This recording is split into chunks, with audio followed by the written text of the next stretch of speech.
I have been getting a lot of emails from you guys, from our viewers, asking for help regarding their nails. And I kind of feel bad sometimes for answering, you know what, I can't tell. There are too many variables. Please check out the service I provide, because I feel like I'm pushing my service.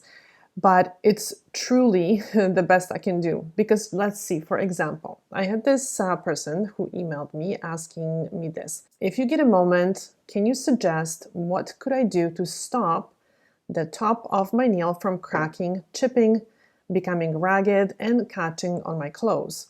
So there are so many variables why this could be happening, and without me looking at the pictures of her nails, well, ideally looking at her nails, but seeing a very good high quality, high resolution images in a bright lighting so I can see the texture of their nails. I can't really tell. I can't give you a good advice. I could be guessing and kind of leading you the wrong way. So for example, what could it be? Well, the easiest answer would be, for example, it could be that the ends are rough or ragged and catching on her clothes, is because maybe she's filing with a very rough file, with a very coarse file, and the edges are just not smooth and they're getting caught, and then because they're chipping and peeling and becoming ragged. So what I would suggest in that case, like if her nails are in pristine condition, it's just the ends are really weird, then I would say, okay, after you file your nails, after you shape your nails, just take a buffer block and then just smooth the nails. Basically, beveling the free edge and smoothing the free edge so there was nothing to catch. So that's number one. Number two, why could it be? Okay, could be from, let's say, the surface of her nail. Again, it's very good. The nails, because I usually, when I do this service, the online service, the online consultations that I do, I ask specific questions. So if I find out that her nails are very hard, so when she presses on her nail, the nails don't really bend, it could be that the nails are cracking, chipping, becoming ragged, and catching on her clothes because they actually are very, very hard and they're brittle. They just need more flexibility. And in that case, I would not recommend absolutely any treatments. Don't waste your money on any treatments. I would recommend just doing warm oil soaks, and it just takes time. Warm jojoba soaks, actually, which is not even an oil, it's a wax. So why do I suggest that? Actually, I have a whole video I'm going to list in the description box. So quickly, jojoba wax has a very small molecule and it penetrates the nail and it makes the nail, it plasticizes the nail. So instead of the nail cracking, it will bend and it will not break. So very often, and I'm telling you that from experience, my clients would come in and they're like, oh my God, my nails are so weak. They're just breaking all the time. And I look at their nails and their nails are actually very, very hard. So I'm like, no, your nails are not weak. Do not use any treatments. You don't need any treatments. Just use the warm oil soaks once a week. Of course, after one treatment, it's not going to make a huge difference. And guys, please, if you're watching this video and you have good results, because I see that so much in the comment section that you're having good results with the jojoba soaks, please let me know in a comment section, because then others can read and really see that it does work. It just takes time. So this is what I would recommend if her nails are hard and the surface of her nails is very healthy. Now, if, let's say, I see that the nails had some kind of a product on, then because I see the surface damage, then I would say, well, yes, do the warm oil soaks. That would be the best. And then, you know what, just wait, have patience. There's nothing that you're doing wrong. You need to just take your time and keep the nails very short, and the damage just has to grow out. Because very often what happens is people are doing the correct thing, but because the nails are so damaged, they don't really see quick results and they think they're doing something wrong and they're asking me for more and more and more treatments. Meanwhile, they don't need any more treatments. They just need time, because the treatments can help the nails, but in a very, very small amount, a very, very small amount. So let's say they can improve the nails, and those companies say, oh yeah, they improved the nails and blah, blah, blah. Yes, but 10%.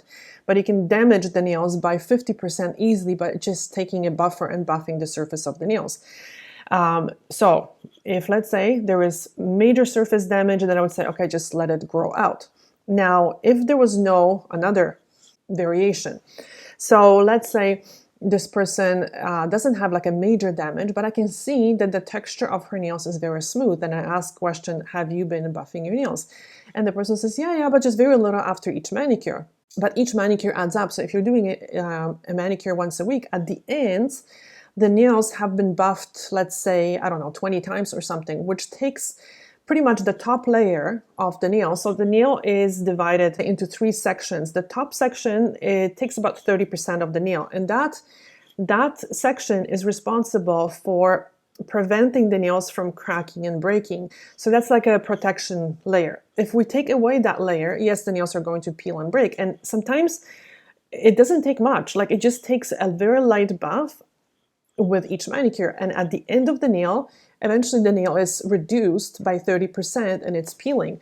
So in that case, I would suggest maybe a treatment if the nail is not severely damaged. And the treatment, for example, what would it be? I would suggest something like the Isden pen, or if I see that the texture of the nail is very uneven and it looks dry, that is a surface damage, it's not dryness usually, then certain treatments I would recommend. But it really, guys, it really depends.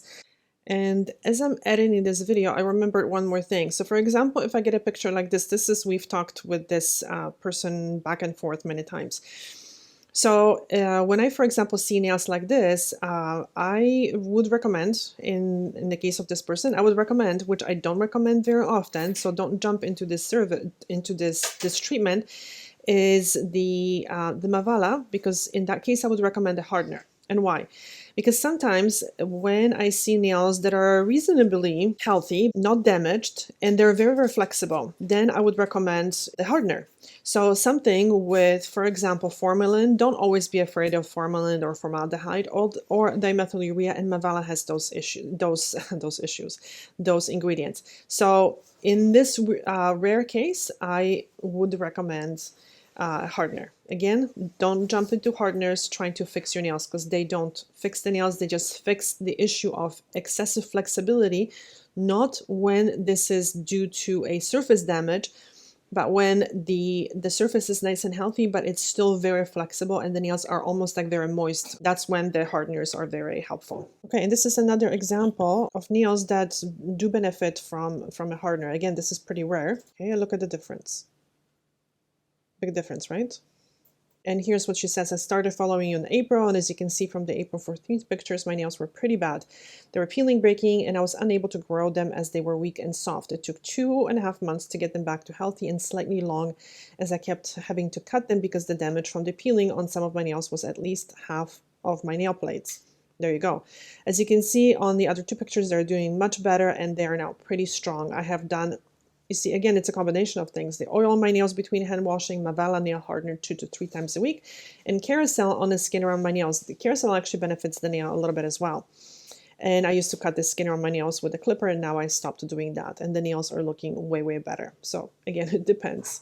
So when you get an email from me just saying, you know what, please, I need to see your nails, I need to see what's happening, and I need good quality images, I need a high resolution. So please don't get upset when I ask you, no, I need a better picture in a very good light, because unfortunately, I can't tell.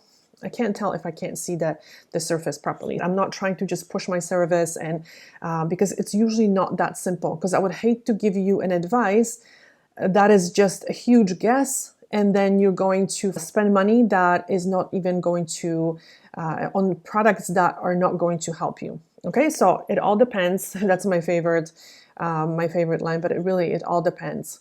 So the link to my services is in the description box. Thank you so much for watching. Bye.